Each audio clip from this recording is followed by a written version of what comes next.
بسم الله الرحمن الرحيم. يا أيها الذين آمنوا إذا نودي للصلاة من يوم الجمعة فاسعوا إلى ذكر الله وذروا البيع.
إن الحمد لله نحمده ونستعينه ونستغفره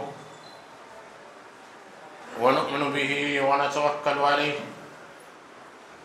ونعوذ بالله من شرور أنفسنا ومن سيئات أعمالنا. من يهده الله فلا مضل له ومن يضلل فلا هادي له. وأشهد أن لا إله إلا الله وحده لا شريك له وأشهد أن محمدًا عبده ورسوله. أعوذ بالله السميع العليم من الشيطان الرجيم. بسم الله الرحمن الرحيم. يا أيها الذين آمنوا اتقوا الله حق تقاته ولا تموتن إلا وأنتم مسلمون. يا أيها الناس اتقوا ربكم الذي خلقكم من نفس واحدة وخلق منها زوجها وبث منهما رجالا كثيرا ونساء واتقوا الله الذي تساءلون به والأرحام إن الله كان عليكم رقيبا. يا أيها الذين آمنوا اتقوا الله وقولوا قولا سديدا يصلح لكم أعمالكم ويغفر لكم ذنوبكم ومن يطع الله ورسوله فقد فاز فوزا عظيما. أما بعد فإن خير الحديث كتاب الله وخير الهدي هدي محمد صلى الله عليه وسلم وشر الأمور محدثاتها وكل محدثة بدعة وكل بدعة ضلالة وكل ضلالة في النار. ساری تعریفیں بزرگی و بڑائی اس وحدہ لا شریک لہو کے لیے ہونی چاہیے جو سارے جہاں کا پروردگار ہے، جو سارے جہاں کا مالک ہے، جس کے ہم اللہ کے نبی کریم صلی اللہ علیہ وسلم جس کے ہماری ہدایت کے لیے اللہ تبارک و تعالیٰ نے بے شمار انبیاء اور رسول بھیجے، اور آخری پیغمبر جناب مصطفیٰ محمد صلی اللہ علیہ وسلم کہ ہمیں امتی بنایا، بے شمار درود و سلام آپ پر ہو۔ میرے بھائی بزرگوں، نوجوانوں اور عزیز بچوں اور محترم خواتین، آج جمعہ کے اس مبارک موقع پر میں نے تقوی کا مفہوم قرآن اور حدیث کی روشنی میں لیا ہے۔ میں اللہ سے دعا کرتا ہوں کہ اللہ تبارک و تعالیٰ مجھے کہنے اور عمل کرنے اور آپ کو سننے اور اس پر عمل کرنے کی توفیق عطا فرمائے۔ جب آپ قرآن مجید کی تلاوت کرتے ہیں تو بار بار آپ کے کانوں میں یہ الفاظ یا ایھا الذین آمنوا اتقوا اللہ یا ایھا الناس اتقوا ربکم ان اللہ یحب التوابین ویحب المتطہرین وعد اللہ المتقین ان للمتقین، اس طرح کے بہت سارے الفاظ آپ کے سامنے آتے ہیں۔ میرے بھائی بزرگوں، چونکہ ہم عربی زبان نہیں جانتے ہیں، اس لیے قرآن مجید کی بعض اصطلاحات، بعض ٹرمنالوجی کو سمجھنا نہایت ضروری ہوتا ہے، اور خصوصاً وہ الفاظ، وہ کلمات جو قرآن مجید میں بار بار استعمال کیے گئے ہیں۔ جب ہم لفظ تقوی اور اس کے روٹ ورڈ کا جائزہ لیتے ہیں تو قرآن مجید میں 300 سے زائد اللہ تبارک و تعالیٰ نے متقین، اتقوا اللہ، اتقوا ربکم کا تذکرہ کیا ہے، متقین کا تذکرہ کیا ہے۔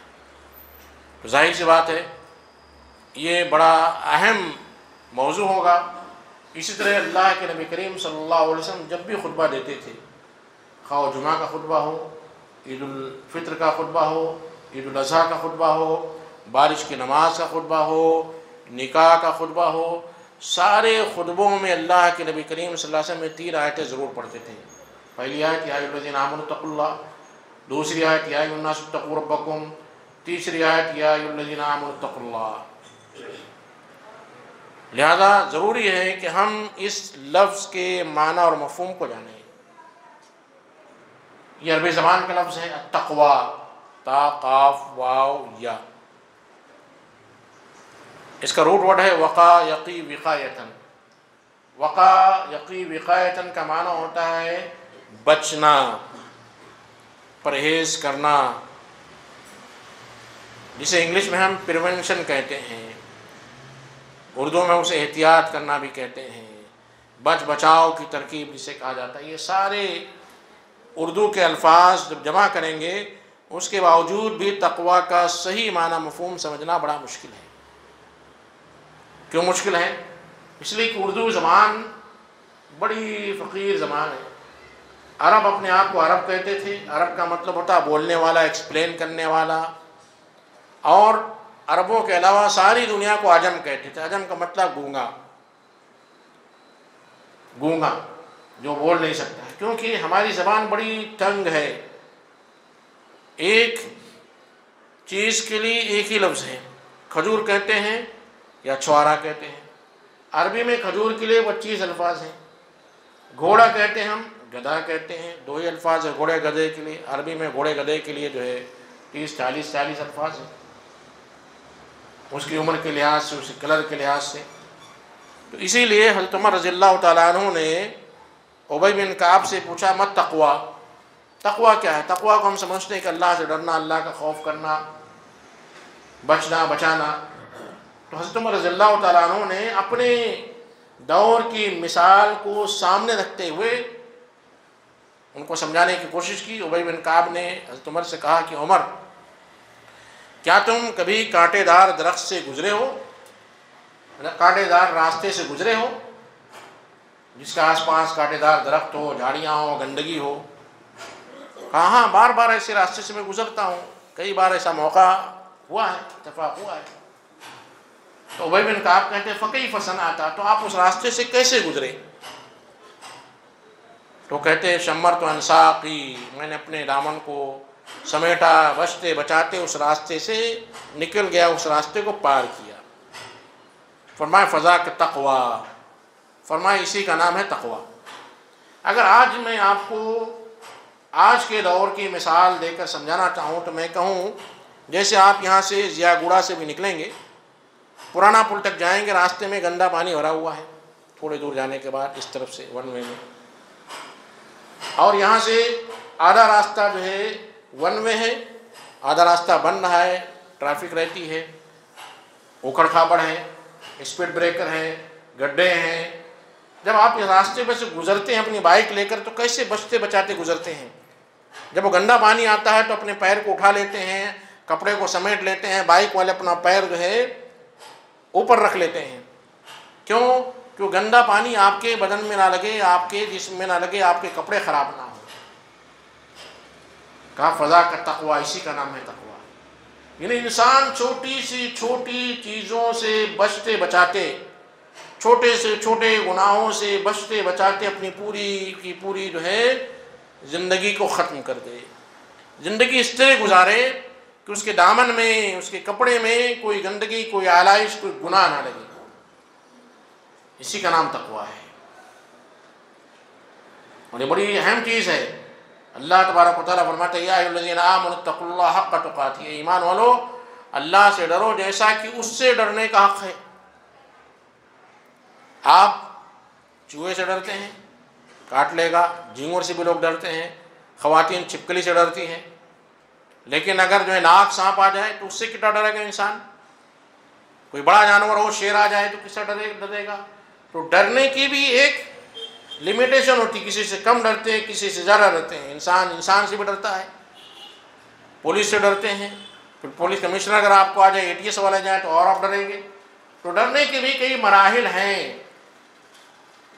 تو جس نے ہمیں پیدا کیا، جو ہمیں روزی روٹی دیتا ہے، جس کے ہمیں جا کر جواب دینا ہے، اور جو ہمارے دل میں جو بات کھٹک رہی ہے، جو ہم سوچ رہے ہیں، جو وسوسہ ہمارے اندر پیدا ہو، اس کو بھی وہ جانتا ہے۔ تو اس سے کیسے ڈرنا چاہیے؟ اس سے کیسے ڈرنا چاہیے؟ کتنا اس سے ڈرنا چاہیے؟ کہا اتقوا اللہ حق تقاتہ، جیسا اس سے ڈرنے کا حق ہے۔ یعنی وسوسے کے بارے میں بھی خوف اور جو ہے ڈر محسوس ہونا چاہیے۔ یہ پاسبل نہیں ہے، بہت مشکل ہے۔ اس لیے جب آیت نازل ہوئی تو صحابہ کرام پریشان ہو گئے۔ ہم اور آپ ہوتے تو کہتے چلو ٹھیک ہے، اللہ سے جیسے ڈرنے کا ڈریں گے، دیکھا جائے گا۔ نہیں، صحابہ کرام اللہ اور اللہ کے نبی کریم صلی اللہ علیہ وسلم کی کم حق پیروی کرنا چاہتے تھے۔ نہیں ہو سکتا اللہ کے رسول، چیز پاسبل نہیں ہے۔ جیسے اللہ سے ڈرنا اسے نہیں ڈر سکتے، بہت مشکل ہے۔ تو آیت نازل ہوئی اتقوا اللہ ما استطعتم، جتنا اللہ سے آپ ڈر سکتے ہو اتنا کم از کم ڈرو۔ اور پھر اللہ کے نبی کریم صلی اللہ علیہ وسلم نے اس کی وضاحت میں فرمایا اذا امرتکم بشیء فأتوا منہ ما استطعتم واذا نہیتکم عن شیء فاجتنبوہ۔ یہ ہے انسان کی زندگی کا گولڈن سنہرا ہے اصول، سنہرا قاعدہ۔ اللہ کے نبی کہتے ہیں جب میں تمہیں کسی چیز کے کرنے کا حکم دوں تو جتنا تمہاری طاقت ہے اتنی کرو۔ ایک انسان جو ہے تہجد کی نماز پڑھ سکتا ہے، دوسرا نہیں پڑھ سکتا ہے۔ ایک انسان کھڑے ہو کر لمبی نماز پڑھ سکتا ہے، دوسرا جو ہے کھڑے ہو کر نماز نہیں پڑھتا، بیٹھ کر پڑھنا پڑتا ہے۔ کوئی انسان جو ہے ٹھنڈے پانی سے وضو نہیں کر سکتا ہے، گرم پانی سے وضو کر سکتا ہے۔ کوئی انسان جو بیمار ہو وضو بھی نہیں کر سکتا ہے، تیمم کرتا ہے۔ تو جتنا جس سے ڈرنے کا جتنی طاقت ہے اتنا انسان کو ڈرنا چاہیے۔ ابھی نہیں کہنا کہ میری طاقت نہیں ہے، جتنی طاقت ہے اتنی کم از کم آپ کو کرنی ہے۔ وَإِذَا نَهَيْتُكُمْ عَنْ شَيْءٍ فَاجْتَنِبُوهُ، ہاں جب کسی چیز سے روکا جائے، کسی چیز سے منع کیا جائے، کسی چیز کے بارے میں کہا جائے کہ حرام ہے، تو نہیں کہہ سکتے بڑا مشکل ہے۔ فَاجْتَنِبُوهُ، تو اسے مکمل ٹوٹلی چھوڑ دینا ہے، کیونکہ رکنے میں کوئی لمیٹیشن نہیں ہے۔ انسان جس چیز سے روکا جائے اس سے رک سکتا ہے، رکنا چاہیے، رکنا اس پر فرض ہے۔ یہ نہیں کہہ سکتا ہے کہ میں سود سے نہیں بچ سکتا ہوں، یہ نہیں کہہ سکتا ہے کہ میں جو ہے گناہ سے نہیں بچ سکتا ہوں، یہ نہیں کہہ سکتا ہے کہ میں ان چیزوں سے اللہ کے رسول نے منع کیا ہے میں نہیں کر سکتا ہوں، میں نہیں بچ سکتا ہوں۔ ایسی کوئی جو ہے پاسبلٹی نہیں ہے۔ پھر دوسری آیت، چونکہ اللہ سے ڈرنے کا حکم ساری انسانیت کے لیے ہے، ساری امت کے لیے ہے۔ ہم اور آپ کیا سمجھتے ہیں کہ اللہ صرف مسلمانوں کا رب ہے، محمد صلی اللہ علیہ وسلم صرف مسلمانوں کے رسول ہے؟ نہیں، اللہ ساری انسانیت کا رب ہے، محمد صلی اللہ علیہ وسلم ساری انسانیت کے رسول، وما ارسلناک الا رحمۃ للعالمین، سارے عالم، انسان، جنات، چرند پرند، دنیا میں جتنے بھی چیزیں ہیں، ساری چیزوں کے لیے اللہ کے نبی کریم صلی اللہ علیہ وسلم کو بھیجا گیا تھا۔ تو اس لیے اللہ تبارک و تعالیٰ یہاں پر حکم دیتا ہے یا ایھا الناس اتقوا ربکم، اے لوگو جو ایمان نہیں لائے ہو وہ بھی اپنے پروردگار سے ڈرو۔ ربکم کہا گیا چونکہ جو ایمان نہیں لاتے کم از کم وہ اتنا تو کہتے ہیں کہ ان کا ایک پروردگار ہے، ان کا کوئی لارڈ ہے، ان کا کوئی بھگوان ہے، ان کا کوئی جو ہے معبود ہے جس کو عبادت کرتے ہیں۔ تو کہا گیا اتقوا ربکم، تمہارے اس پروردگار سے ڈرو جس نے ساری انسانیت کو ایک مرد اور ایک عورت سے پیدا کیا۔ پھر تیسری بار خطبے میں اللہ کے نبی کریم صلی اللہ علیہ وسلم پھر تقوی کا حکم دیتے ہیں، یا ایھا الذین آمنوا اتقوا اللہ وقولوا قولا سدیدا۔ بڑی پیاری آیت ہے، بڑی جامع، بڑی معنی خیز آیت ہے کہ ایمان والو اللہ سے ڈرو اور ٹھیک ٹھیک بات کرو۔ آج جب ہم گفتگو کرتے ہیں، کوئی کنورزیشن ہوتا ہے، کوئی بات ہوتی ہے، کوئی وعدہ کرتے ہیں، کوئی ایگریمنٹ کرتے ہیں، کوئی معاملہ کرتے ہیں، تو ٹھیک ٹھیک ہماری باتیں نہیں ہوتی ہیں۔ گھما پھرا کر لمبا چکر لینے کے بعد جو ہے آپ اس بات پر آتے ہیں اور وہ بات بھی جو ہے کلیئر کٹ نہیں ہوتی ہے۔ سدید کا مطلب ٹھیک ٹھاک، کلیئر کٹ۔ آپ سے کوئی پوچھے مثال کے طور پر آج کون سا دن ہے؟ فرائیڈے ہے، سمپل سی بات ہے۔ کتنا بج رہا ہے؟ 1:15 بج رہا ہے، 12:45، یہ سیدھی بات ہے۔ آپ کہاں پر ہیں؟ اگر آپ کی گھر والی آپ سے پوچھ رہے ہیں کہاں، آن دا وے ہوں، سیدھی بات نہیں ہے۔ کیوں؟ آن دا وے آپ گھر کے قریب بھی ہو سکتے ہیں اور 10-20 کلومیٹر دور بھی ہو سکتے ہیں۔ سیدھی بات کیا ہے؟ میں فلاں جگہ پر پہنچا ہوں، فلاں مقام پر ہوں، دوستوں کے ساتھ ہوں، ہوٹل میں ہوں، دوستوں کے ساتھ ہوں، چائے پی رہا ہوں۔ یہ ہے کلیئر بات۔ آپ سے کسی نے قرض مانگا، نہیں دے سکتے ہیں، بولیے، سمپل سی بات ہے، نہیں دینا ہے۔ تو نہیں، سوچتا ہوں، دیکھتا ہوں، ارینجمنٹ کرتا ہوں، فلاں جگہ سے پیسے آنے والے ہیں، دینا نہیں ہے آپ کو، آپ نے مکمل نیت کر لی، نہیں دینا ہے۔ لیکن آپ کیا کہیں گے؟ دیکھتا ہوں، پیمنٹ آنے والا ہے، فلاں جگہ میرا جو ہے کیش چیک جو ہے ڈپوزٹ کیا ہوں، حالانکہ آپ کی پوری نیت ہے نہیں لینا ہے۔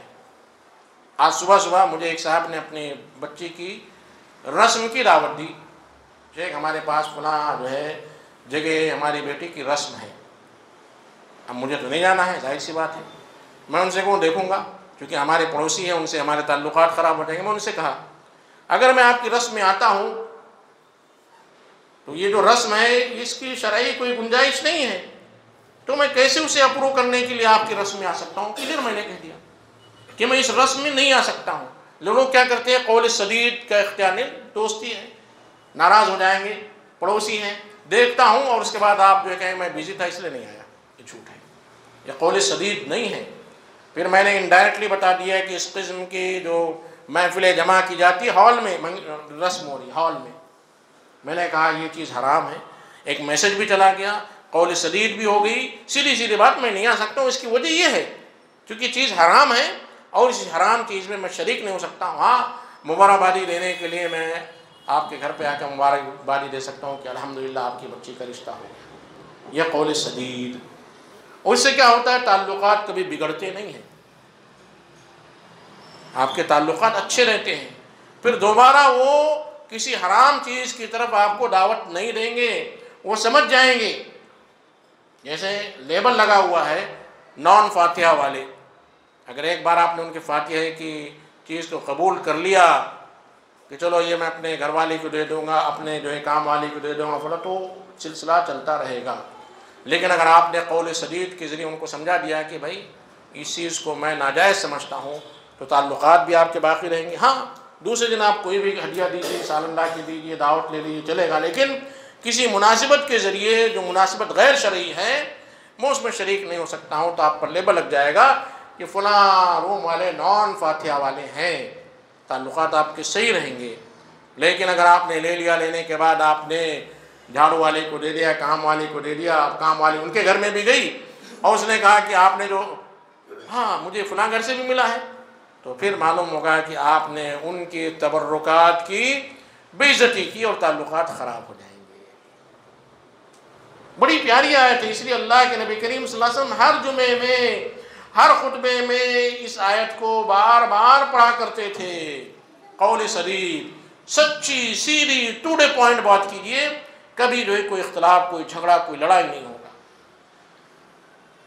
بدقسمتی کی بات یہ ہے کہ جو شخص گھما پھرا کر بات کرتا ہے، لوگ اسے اسمارٹ سمجھتے، ہوشیار سمجھتے ہیں، اور وہ خود اپنے آپ کو بڑا ہوشیار سمجھتا ہے، بڑا اسمارٹ سمجھتا ہے، لیکن بعد میں کنکلوژن یہ ہوتا ہے، اختتام اس بات پر ہوتا ہے کہ فلاں شخص دھوکہ دے رہا ہے، مجھے اتنے دنوں تک بیوقوف بنایا، اور پھر آپ کے تعلقات جو ہے خراب ہو جائیں گے۔ تو یہ تقویٰ۔ پھر اللہ کے نبی کریم صلی اللہ علیہ وسلم جو بھی خطبہ دیتے تھے، اما بعد، حمد و صلوات کے بعد آپ کا پہلا جو جملہ ہوتا تھا، سارے خطبے دیکھ لیجئے، اوصیکم وایایا بتقوی اللہ۔ کیا ضرورت تھی بھائی؟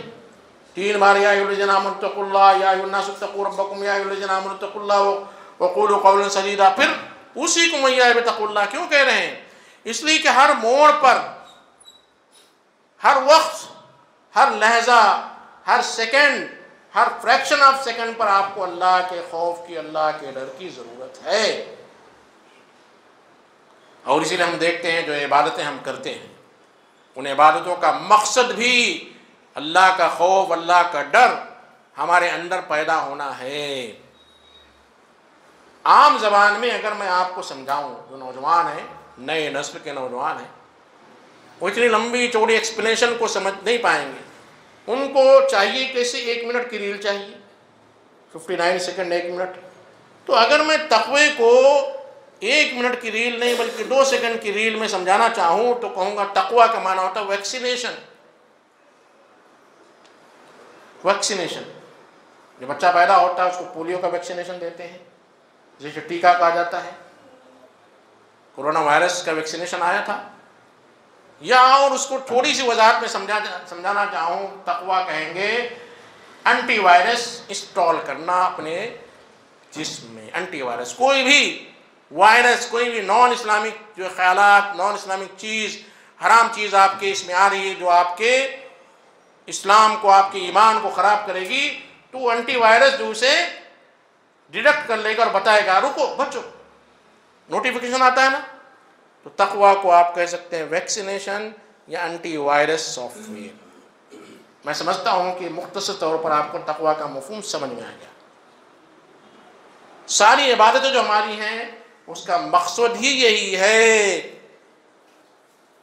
کہ آپ کے اندر ایک ایسی صلاحیت پیدا ہو، ایک ایسی چیز پیدا ہو کہ آپ اپنی پوری کی پوری زندگی اللہ اور اللہ کے رسول کی اطاعت و فرمانبرداری میں گزار دیں۔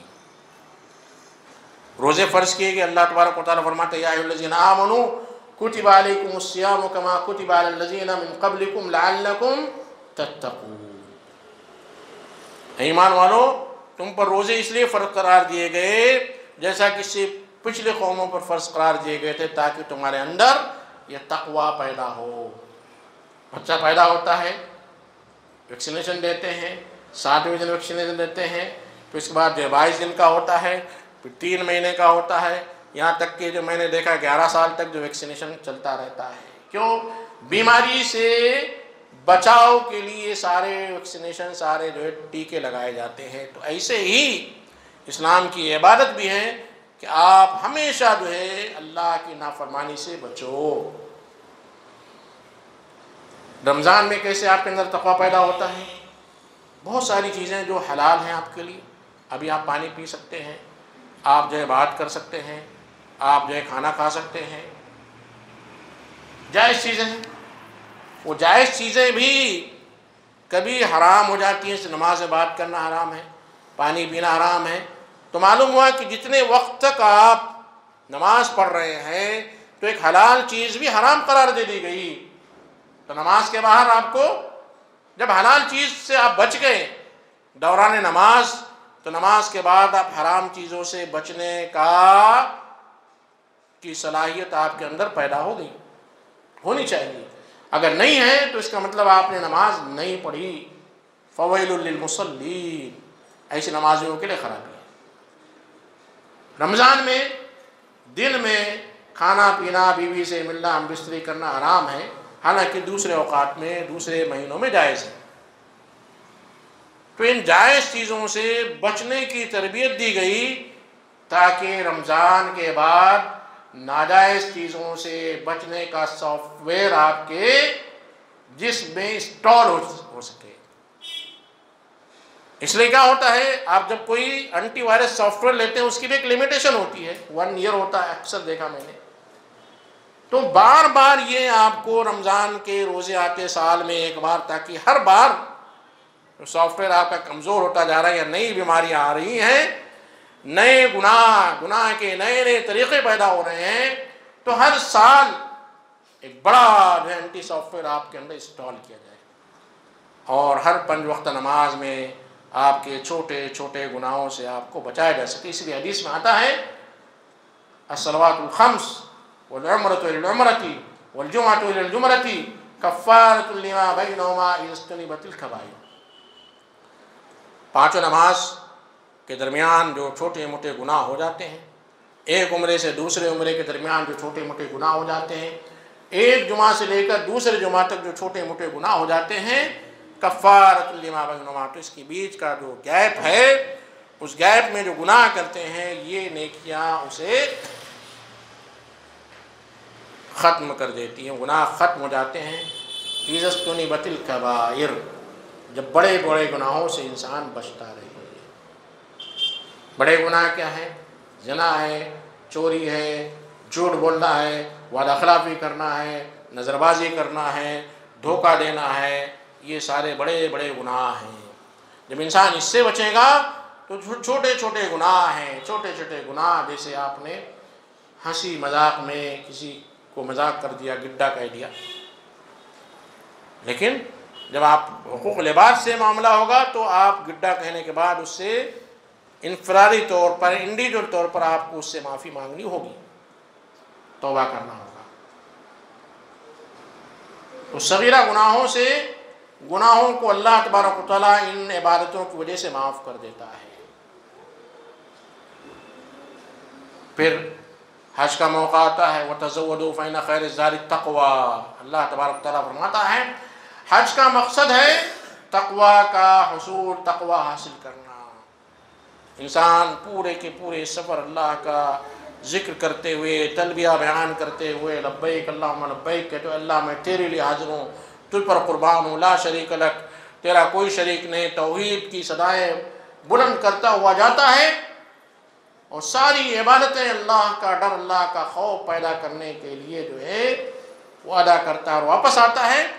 تو اللہ کے نبی کریم صلی اللہ علیہ وسلم رجع کیوم ولدتہ امہ، پورا صاف ہو جاتا ہے جیسے آج ہی اس کی ماں نے اسے جنا ہے. جیسا بچہ پیدا ہوتا ہے کوئی گناہ اس پر نہیں ہوتا ہے، ویسے ہی حج سے واپس ہوتا ہے، پورا تقوی اس کے پورے کے پورے جسم کو صاف پاک کر کے واپس کرتا ہے. میں اللہ سے دعا کرتا ہوں کہ اللہ تبارک و تعالیٰ ہمیں تقوی کو سمجھنے، اپنے اندر تقوی کی صلاحیت پیدا کرنے کی توفیق عطا فرمائے. جمعہ کے تعلق سے جب امام منبر پر بیٹھ جائے اس سے پہلے آنے والوں کا جمعہ ہوتا ہے، اس کو بار بار کہا جاتا ہے، لیکن لوگ جمعہ سمجھتے ہیں 2 رکعت نماز ہے، اس میں بھی اگر آخری رکعت مل گئی تو جمعہ ہو گیا. میرے بھائی جمعہ نہیں ہوتا ہے. پھر جمعہ میں اللہ کے نبی کریم صلی اللہ علیہ وسلم فرمائے کہ جو ہے سب کو کھدل کر آنے والے کو اللہ کے نبی کریم صلی اللہ علیہ وسلم نے سخت وعید سنائی. جو کھدل کر آتا ہے اس پر وعید ہے. اور قرآن مجید میں اللہ تبارک و تعالیٰ نے مجلس میں بیٹھنے کا آداب بتائے، اذا قیل لکم تفصحوا فی المجالس فافصحوا، ایسے بیٹھنا ہے کہ لوگوں کے اندر گنجائش پیدا ہو. فصیح کہا جاتا ہے، گنجائش. لوگ آتے ہیں دروازے پر جو بیٹھ جاتے ہیں تاکہ جیسے سلام پھیرے تیزی سے نکل جائیں. اب جو ہے جو لوگ بیچارے پہلے سے آتے ہیں ان کو نکلنے میں تاخیر ہو جاتی ہے، لوگ جو ہے دروازے کے سامنے سنتیں پڑھنا شروع کر دیتے ہیں. پہلی سب خالی رہتی ہے اور جو ہے جہاں جس کی جیسی مرضی. میرے بھائیو یہ طریقہ اسلام کا طریقہ نہیں ہے، مسجد میں بیٹھنے کا طریقہ نہیں. ہمیں کوشش یہ کرنی چاہیے کہ جب ہم مسجد میں آئیں تو اس انداز سے سب بندی کر لیں کہ جتنی گنجائش ہے گنجائش کو لوگ آ جائیں اور آپ کے بیٹھنے کی وجہ سے کسی کو تکلیف نہ ہو۔ میں اللہ تبارک و تعالیٰ سے دعا کرتا ہوں کہ اللہ تبارک و تعالیٰ ہمیں دین کی صحیح سمجھ عطا فرما۔ اقول قولی ھذا واستغفر اللہ لی ولکم ولسائر المسلمین من کل ذنب فاستغفروہ انہ هو الغفور الرحیم۔